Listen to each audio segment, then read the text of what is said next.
زنده بادا نام پاک جمله مردان بلوچ. خلق تحسین می کند اسلام و ایمان بلوچ. خلق تحسین می کند اسلام و ایمان بلوچ. می درخشد این دیار نخل سرسبز و بلند، چون رطب شیرین بود گفتار تابان بلوچ. چون رطب شیرین بود گفتار تابان بلوچ. پای بندند و به احکام خداوند رحیم، آن عزیزان شریف و جان نثاران بلوچ. آن عزیزان شریف و جان نثاران بلوچ. مرزها را حفظ کردند از هجوم دشمنان، حافظ ناموس و جانند آن سواران بلوچ.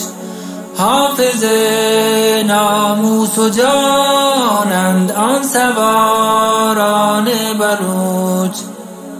یاد آرد صفحه تاریخ و از نام شما، کی بمیرد رستم و سهراب و ایران بلوچ. زنده بادا نام پاک جمله مردان بلوچ. خلق تحسین می کند اسلام و ایمان بلوچ. خلق تحسین می کند اسلام و ایمان بلوچ.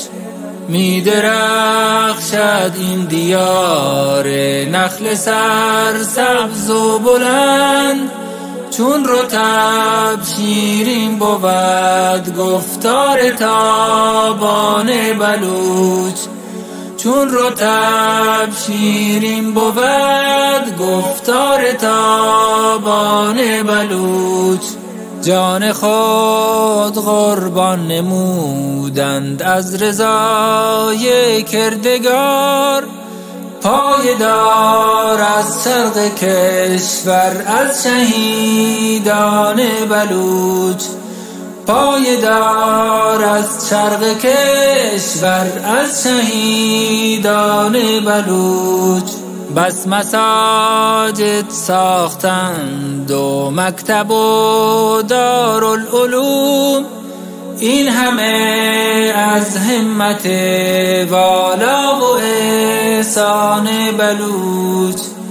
این همه از همت والا و احسان بلوچ. کرد و فارس و ترک و لر یا هر نژاد و هر عرب، دوست داریم آن دیار و خاک سامان بلوچ. دوست داریم آن دیار و خاک سامان بلوچ. این وطن یا رب بماند با همه رنگ و نژاد، گر که کردیم ای برادر یاز شیران بلوچ. گر که کردیم ای برادر یاز شیران بلوچ.